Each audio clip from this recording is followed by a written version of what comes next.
Good evening. The Yahoos today were on at Canterbury Park. It didn't play like the old Canterbury Park. The track was good. The rail was 6 metres out.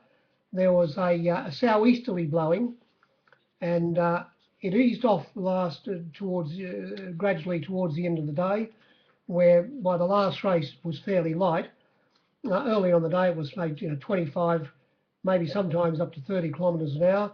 When they turned for home, I suppose the leaders ran into it a bit, and that could have had some effect because it took all the races, only the 7 races, but we had to get to the last race until we found a leader that won, and it wasn't a bad effort. Anyway, we'll get to that later on.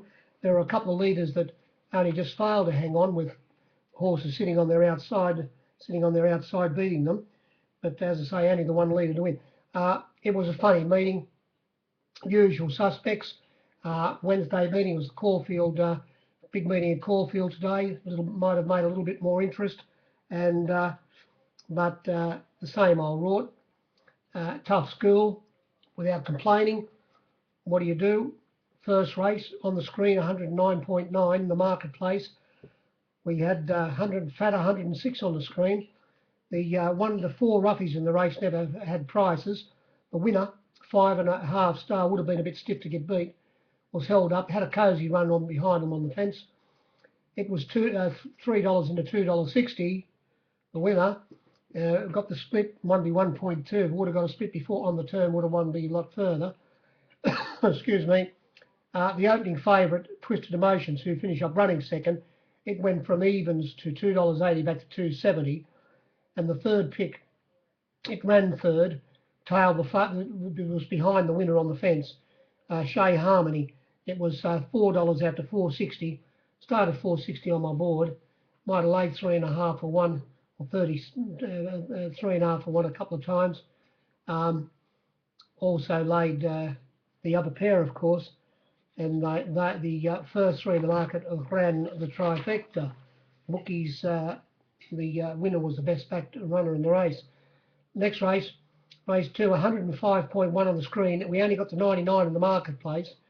And I didn't want to miss this winner, Lou Cripitus, given every chance by Catward Corey. I bet $4.20 for something. It was $4 taken off me at the death, and it was able to sit midfield and balanced up halfway up the straight, and run down Boston T, who sat in front of it. He was on its back, the winner.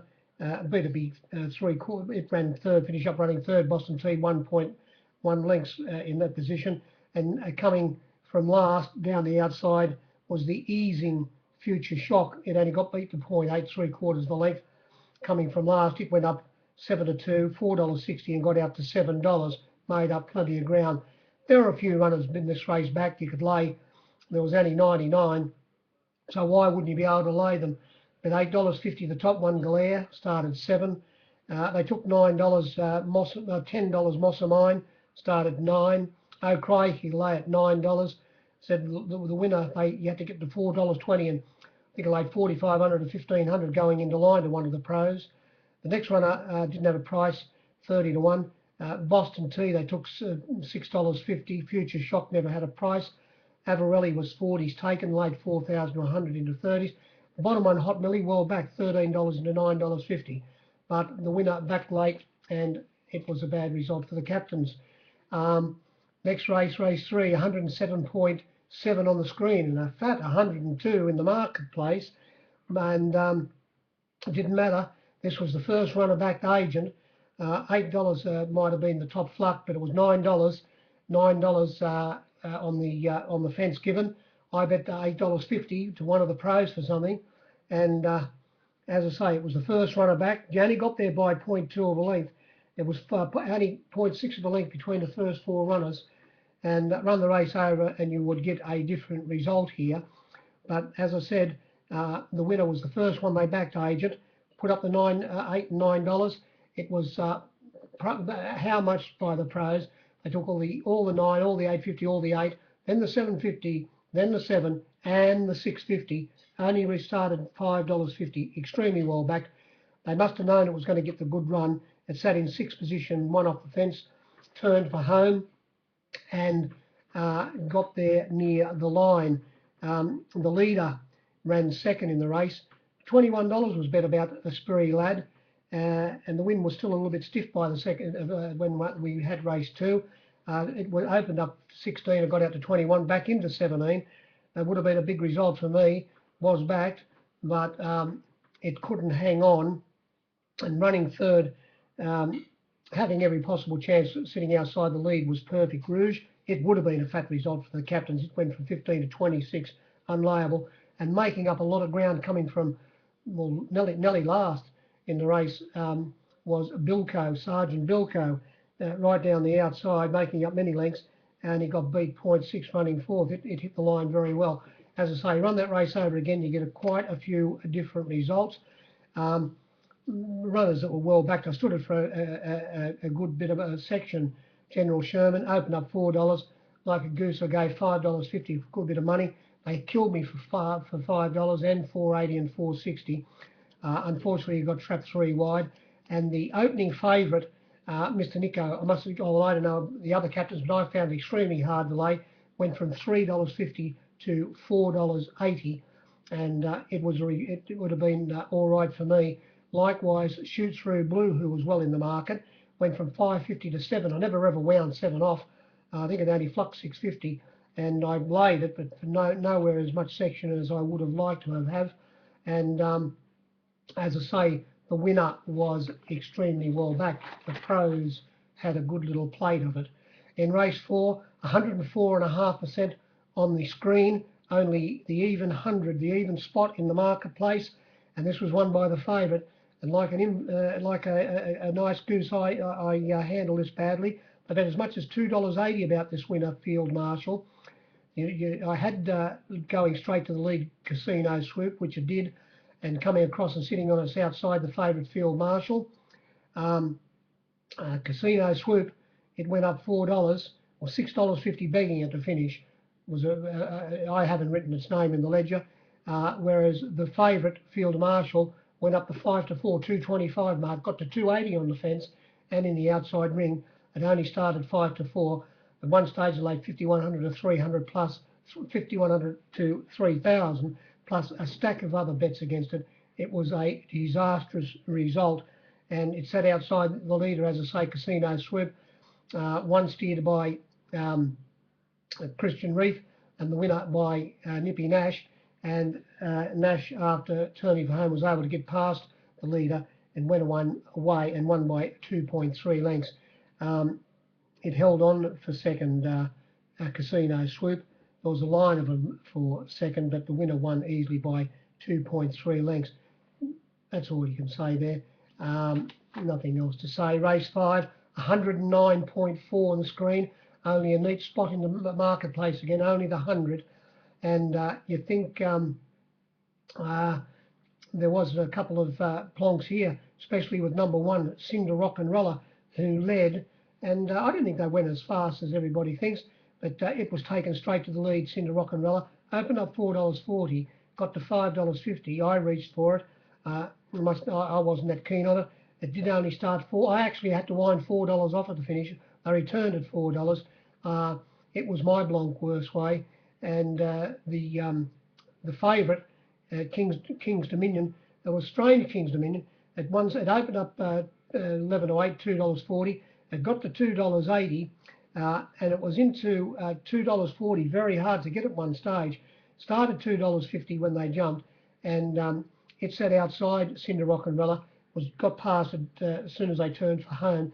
The judge, he most probably made a mistake here. He reached and was ready to put its cucumber in the frame, but then all of a sudden, coming from third last down the outside, was the winner, which was a huge result for the captains. Rose of Scotland went up $10, and it was $17. It didn't have a price, and it was able to come down the outside. As I say, it was second up today, ridden by Christian Reef, and grabbed the favourite near the line. The Satchel saved the bookies again. saved the good old captains, and it beat it by a half a length. And Cinder Rock'n'Rella, it held on to third position, 2.3 lengths away. There was another runner that was backed in the race, Gaze in Awe, who pulled on its rider, sat in fourth position, pulled and wanted to throw its head about. The rider said it'd be better over a shorter distance. Excuse me. Opened up $8, was quickly snapped up. $8, $7, $6.50. Started $6, Gaze in Awe, but it finished back in the field. There was a bit of money at some stages for other runners in the race, but as I said, the plonk on number one was fairly big, Cinder Rock'n'Rella, and also the favourite at one stage. You could lay them for unlimited, and Gaze in Awe. Race 6. Now here, this was no good for the captains here. Cantonese, I'm talking about, the favourite. Now on the screen they said 101. You could shop a lot better than that. I counted 89. Now these were the flux. It started $5 on my board, big time. It went from $3 out to $5, back to $4.60, back to $5.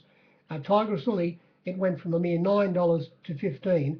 Now Cantonese, they put it up $2.40. $2.70 was given on the fence and in the outside ring. It did start $1.80, 4 to 5. It was 7 to 4 to 5 to 4 on.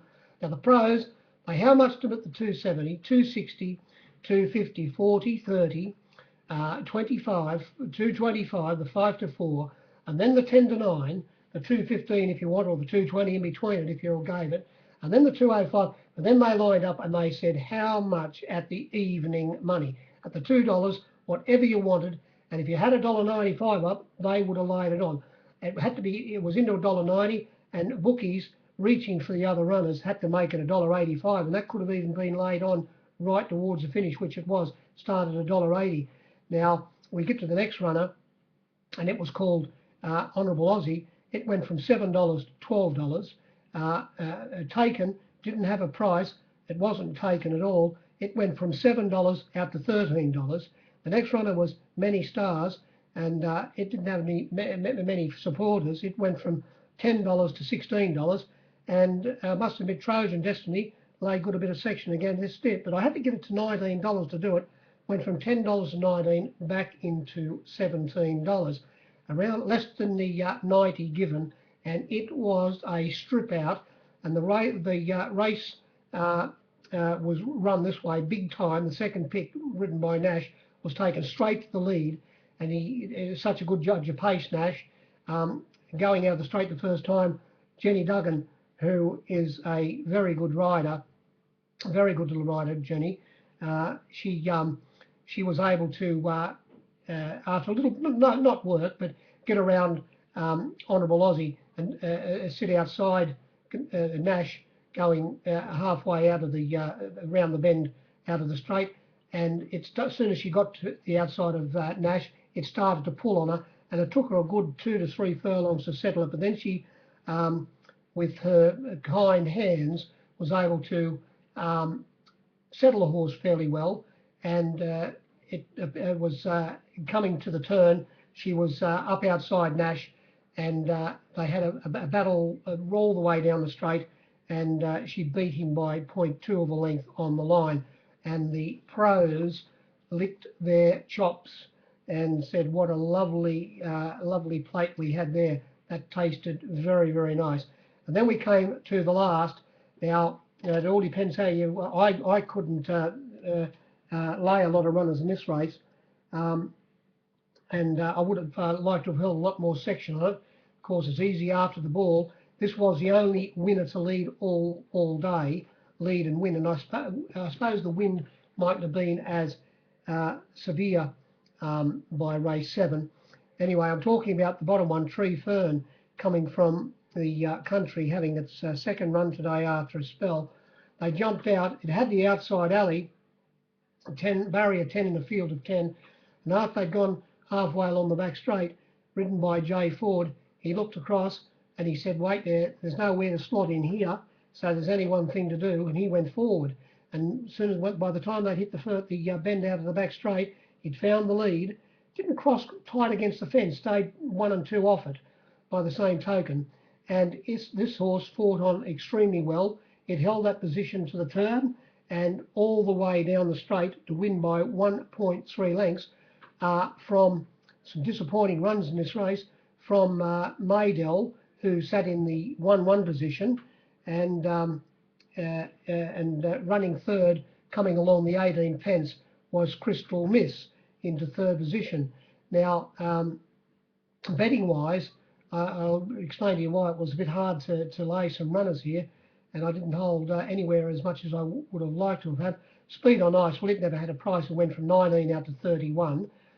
Cradle Me, it went from 5 to 2 to $6. I did get some section out of it at $5.50, well, $6 when they jumped. Crystal Miss, one stage they took you 10, but it started $11. Now the next one, of Bestow, I found it very hard to lay. You laid it for something, but nowhere. It went around the winner for me. It went from $3.20 to $4.60. The next one, of Pot Luck, it went from a mere $19 to $18. Signoret, it was backed 14 out to 17, maybe 18 given, into $16. Maydell, you had to give $11 to lay it. It went from $6 out to $11, back into $10 hard to get. The next winner was runner was by far the best backed. It started favourite, Marielle. Unfortunately got trapped 3 wide in the run, but it did run up as if it was going to win soon after straightening, but died on its run. It went up $5, was there for a good time, but then into $4.60, $4.40, $4.24 taken, $3.80 taken, and it started $3.50, very hard to get. The next runner, Champagne Dynamite, it went from $16.41 on my board when they jumped, and the winner, Tree Fern, went from 21 to 31, a Skinner for the books. But it wasn't as good as everyone might think as it looked on paper. In the market, on the screen, 102.7 in the marketplace, a neat 100.